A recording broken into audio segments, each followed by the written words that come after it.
धन्यवाद कार्यक्रमका सञ्चालक कमरेडलाई।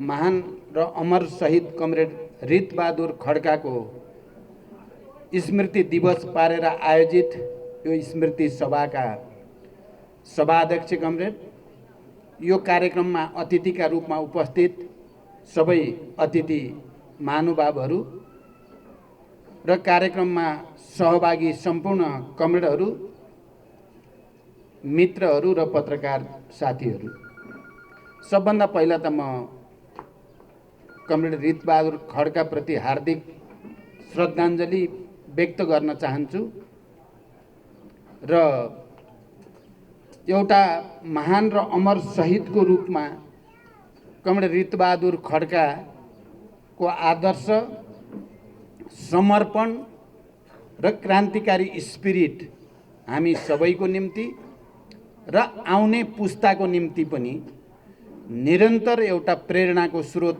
बनिराख्छ भन्ने विश्वास व्यक्त गर्न चाहन्छु। मैले अहिले कमरेड रितबहादुर खड्कालाई सम्झिँदै गर्दा र प्रत्येक वर्ष यो दिवस मनाउँदै गर्दा मेरो मानसपटलमा चाहिँ मसँग भेटेर फर्किने क्रममा नै उहाँको शहादत भएको सम्झिन्छु। मैले हामी भूमिगत रूपमा भारतको पटनामा पार्टीको एउटा महत्त्वपूर्ण बैठक सकेर मसँग बिदा हुने बेलामा कमरेड रितबहादुर खड्काले बडो गम्भीरताको साथ मेरो सुरक्षाको बारेमा चिन्ता व्यक्त गर्नुभएको थियो। कमरेड, तपाईँ दुश्मनको हातमा अहिले पर्नै हुँदैन, कुनै किसिमले तपाईँ कुनै पनि खालले दुर्घटनामा पर्नै हुँदैन, तपाईँ रहँदा मात्रै यो पार्टी र आन्दोलनले एकपछि अर्को सफलता हासिल गर्छ भनेर मलाई उत्प्रेरित गर्दै हुनुहुन्थ्यो र मेरो सुरक्षाको बारेमा गम्भीर चासो, चिन्ता उहाँले व्यक्त गर्नुभएको थियो। त्यही ठाउँ र त्यही घटनाक्रम मलाई ताजा भएर स्मरण हुन्छ। उहाँलाई श्रद्धाञ्जली व्यक्त गर्दै गर्दा मलाई त उहाँले सुरक्षित हुनुपर्छ तपाईँ भन्नुभयो, किनकि मैले कमरेड रितबहादुर खड्का एउटा बहुआयामिक प्रतिभाको धनी, चम्किलो ताराको रूपमा साहित्यिक आकाशमा पनि उदाउँदै गरेको र रितबहादुर खड्काको रूपमा पार्टीको एउटा क्रान्तिकारी उत्तराधिकारीको रूपमा पनि विकसित हुँदै गरेर यो देशको एउटा सपुतको रूपमा र भोलिको एउटा महत्त्वपूर्ण नेतृत्वको अभिभारा बोक्न सक्ने व्यक्तित्वको रूपमा विकास भइरहेको कमरेड रितबहादुर खड्का नेतृत्वको सुरक्षाको महत्त्वको बारेमा र त्यति बेला पनि पार्टीमा चल्ने छलफल, बहस, विवादहरूमा उहाँले पार्टी लिडरसिप प्रति उहाँको समर्पण भाव, उहाँको निष्ठा, त्यो अद्भुत र असाधारण प्रकृतिको मैले महसुस गर्थेँ।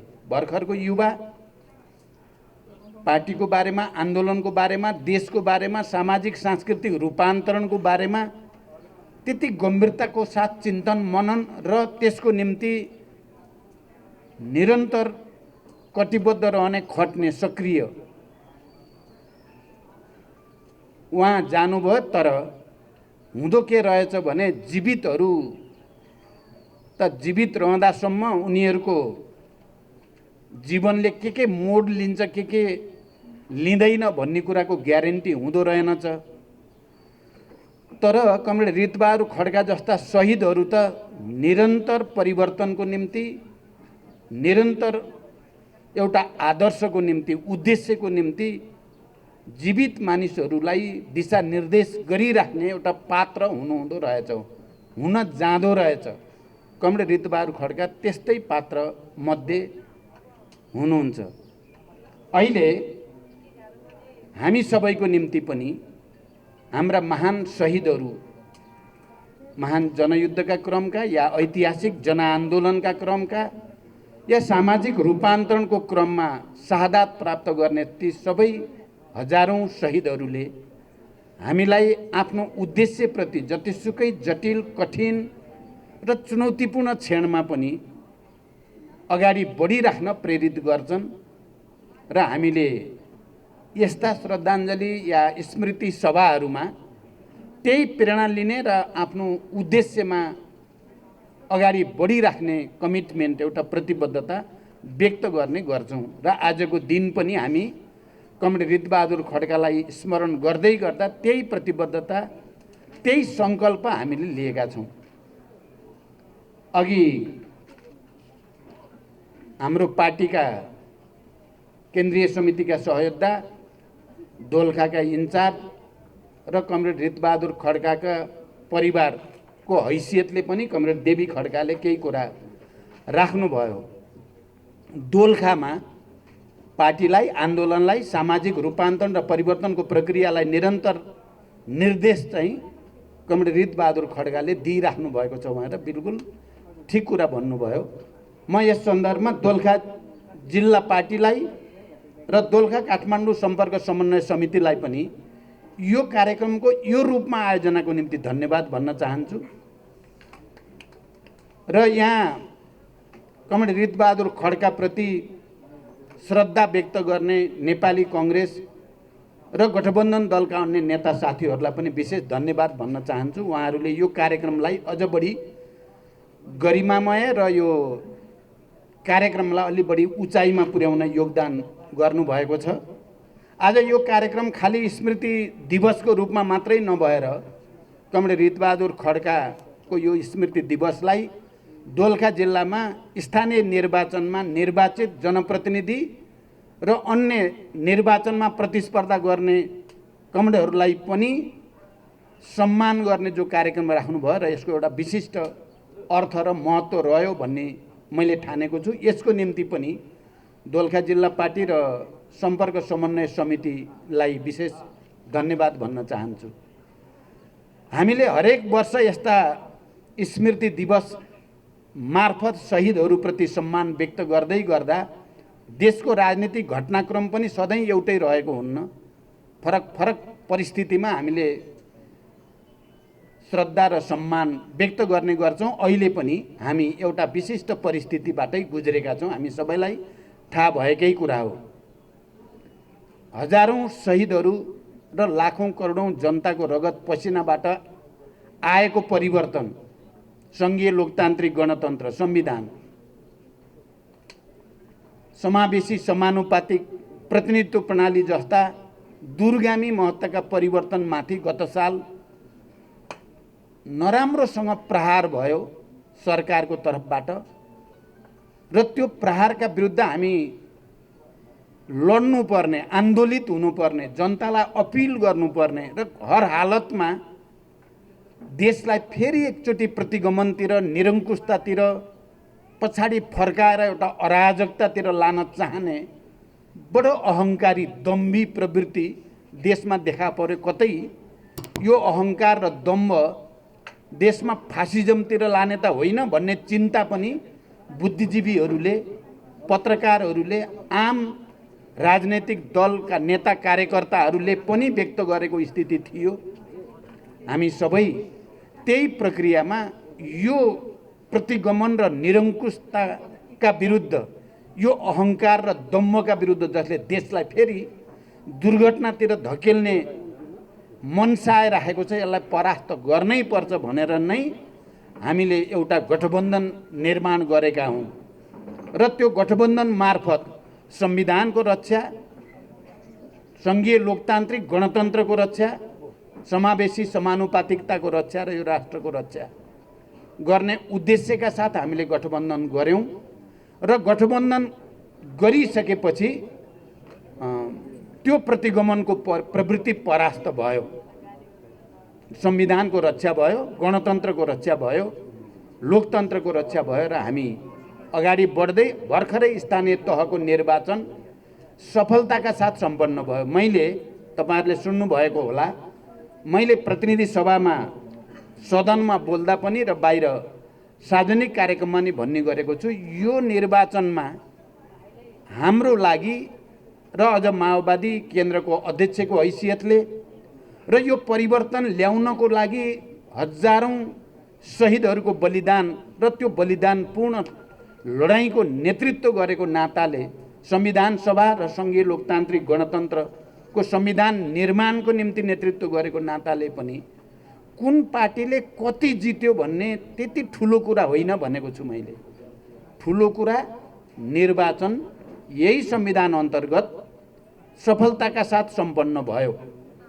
यसैमा हामी सबैले गर्व गर्नुपर्दछ, किनकि यसलाई भाँचकुच पार्ने, यो संविधानलाई फेरि एकचोटि च्यातेर चाहिँ अराजकता र निरङ्कुशतातिर देशलाई लैजान चाहने प्रवृत्ति परास्त भएको छ, परिवर्तनको पक्षधरको विजय भएको छ। र मैले भन्ने गरेको छु, नेपाली कांग्रेसले 2-4 सिट बढी जिते पनि या अर्को पार्टीले 2-4 सिट घटी जिते पनि मैले हेर्दा चाहिँ यो हामीले नै जितेको देख्छु म।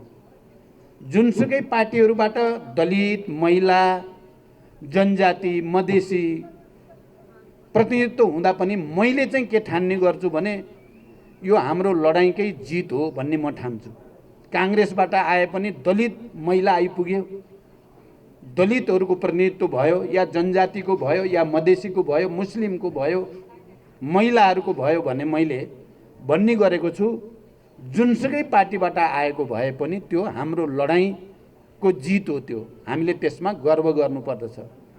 यो कुरा साँचो हो कि माओवादी केन्द्र यो परिवर्तनको निम्ति सबभन्दा बढी रगत बगाएको नाताले, सबभन्दा बढी त्याग र बलिदानको नेतृत्व गरेको कारणले हामीले सबभन्दा राम्रो प्रतिनिधित्व गराउनु पर्छ, हामीले जित्नुपर्छ भन्ने कुरा पनि सही हो।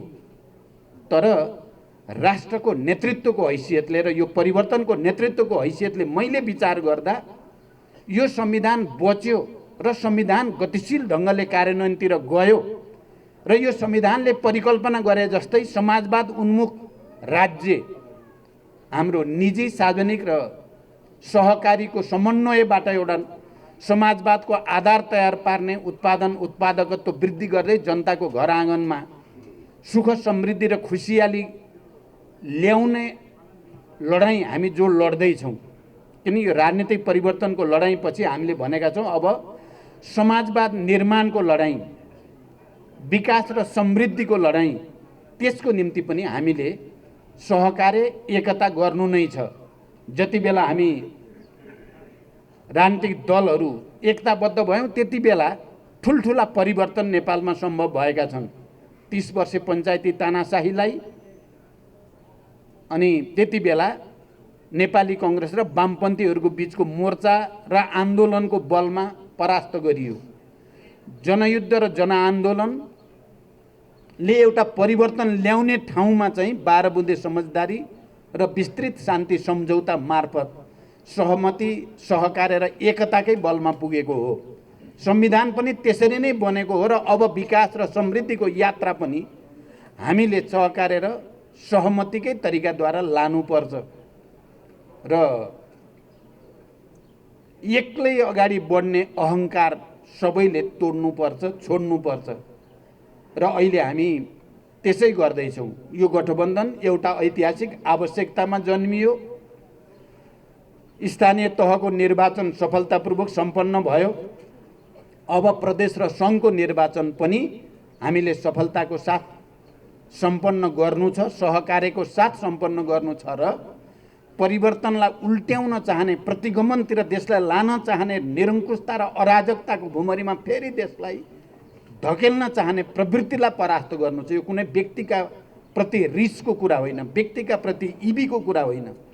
यो कुन प्रवृत्ति, एकता र सहकार्यको प्रवृत्ति देशमा हाबी हुने कि निषेधात्मक दम्भ र अहङ्कारको प्रवृत्ति हाबी हुने भन्ने लडाईँ चलिराखेको छ नेपालको अहिलेको राजनीतिक आकाशमा।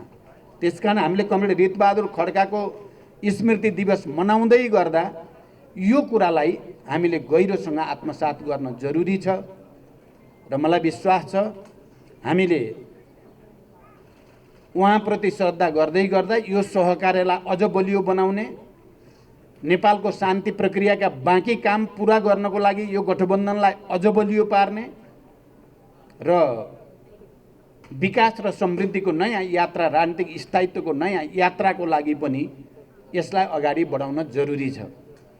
कतिपय बेला कयौँ प्रश्न भ्रमहरू सृजना हुने, र त्यसले जनतालाई कहिलेकाहीँ के हो भनेर प्रश्न उभिने पनि गर्छन् र हामीले त्यसलाई जवाफ दिँदै जाने पनि गरेका छौँ। तपाईहरुलाई थाहा छ अहिले फेरि एकचोटि चाहिँ कुनै न कुनै रूपले राष्ट्रवादको झुटो र राष्ट्रवादको बडो पाखण्डी प्रचार गर्ने कसरत विगतमा पनि हामीले देखेको हो। जो सबभन्दा बढी आत्मसमर्पण गर्नेतिर जान्छन् उनीहरूले नै राष्ट्रवादको चाहिँ बढी हावा दिने गरेको अनुभव नेपाली जनतालाई छ। हिजो आज पनि एउटा चाहिँ प्रश्न एसपीपी भन्ने हुँदैछ रे, ल सैनिक सम्झौता हुँदैछ रे भनेर भइ नै सक्यो रे भने जस्तो गरी प्रचार गरिएको छ। बिल्कुल झुटो। म गठबन्धनको एउटा नेताको हैसियतले र प्रधानमन्त्रीसँग र गठबन्धनमा हाम्रो भएको छलफलमा त्यस्तो कुनै सम्झौता भएको छैन। सम्झौता त्यस्तो कुनै सैन्य सम्झौता हुने छैन, यो घोषणा म यहाँबाट गर्न चाहन्छु। कुनै हुने छैन। प्रधानमन्त्रीजीले म कुनै पनि हालतमा त्यस्तो खालको सम्झौतामा जान्न भनेर त्यो कमिटमेन्ट उहाँले पनि गर्नुभएको छ। कोही भ्रममा पर्न जरुरी छैन। बरु यो एसपीपी सम्झौता कार्यान्वयन गर्ने काम 2019 सालमा केपी ओली नेतृत्वको सरकारले सम्झौता गरिसकेको तथ्य इतिहासमा छ। यो कुरा हामी सबैले बुझ्न जरुरी छ। तर हाम्रो यो गठबन्धन त्यस्तो कुरामा लाग्दैन, जाँदैन। हामी नेपालको राष्ट्रिय स्वाधीनताको पक्षमा, नेपालको विकास र समृद्धिको पक्षमा दृढतापूर्वक उभिन्छौँ। हामीले आज कमरेड ऋतबहादुर खड्कालाई सम्मान गर्दै गर्दा, उहाँको क्रान्तिकारी स्पिरिटलाई र सामाजिक रूपान्तरणको उहाँको अभियानलाई सम्मान गर्दै गर्दा हामीले यी कमिटमेन्टप्रति, यी प्रतिबद्धताप्रति पनि दह्रोसँग उभिन जरुरी छ। अन्तिममा म फेरि एकचोटि कमरेड ऋतबहादुर खड्काको त्यो महान विचार, उहाँले मलाई त सुरक्षित हुनुहोस् भन्नुभयो, म अहिलेसम्म सुरक्षितै छु। त्यस्तै नेता कार्यकर्ताहरूको बलिदानको कारणले नै म सुरक्षितै छु। तर यस्तै महान विचार भएका बलिदानको कारणले मात्रै सुरक्षित छु, अरू कुनै कारणले होइन। यस अर्थमा म उहाँलाई फेरि हार्दिक सम्मान र श्रद्धा व्यक्त गर्दै र दोलखामा कमरेड ऋतबहादुर खड्कालाई सम्झँदै तपाईहरूले पार्टीमा पैदा गरेको एकता, निर्वाचनमा गठबन्धनलाई सफल पार्न गरेको पहल कदमी र राम्रो मतसहित अहिले ओडाको हिसाबले त तपाईहरू धेरै माथि पुग्नु भएको छ। देशैभरि पनि यसको सन्देश गएको छ, दोलखाको सन्देश देशभरि गएको छ। अहिले राम्रो सन्देश दिने केही जिल्लाहरूमध्ये दोलखा पर्छ अहिले। त्यसको लागि म दोलखाका सबै नेता साथीहरू, कार्यकर्ता साथीहरूलाई विशेष धन्यवाद भन्न चाहन्छु, बधाई भन्न चाहन्छु।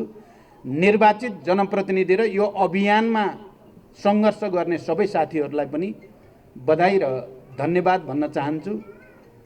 केही ठाउँहरू त्यस्ता भए अहिले हामीले चाहिँ प्रेरणा लिन सक्ने, त्यसमध्ये एउटा दोलखा हो। म साथीहरूलाई अझ अगाडि बढ्न, गठबन्धनलाई अझ बलियो पार्न, विगतमा भएका कमी कमजोरीबाट शिक्षा लिएर अगाडि जान विशेष आग्रह पनि गर्न चाहन्छु र सबैलाई बधाई र शुभकामना भन्दै बिदा हुन्छु। धन्यवाद। अभिवादन।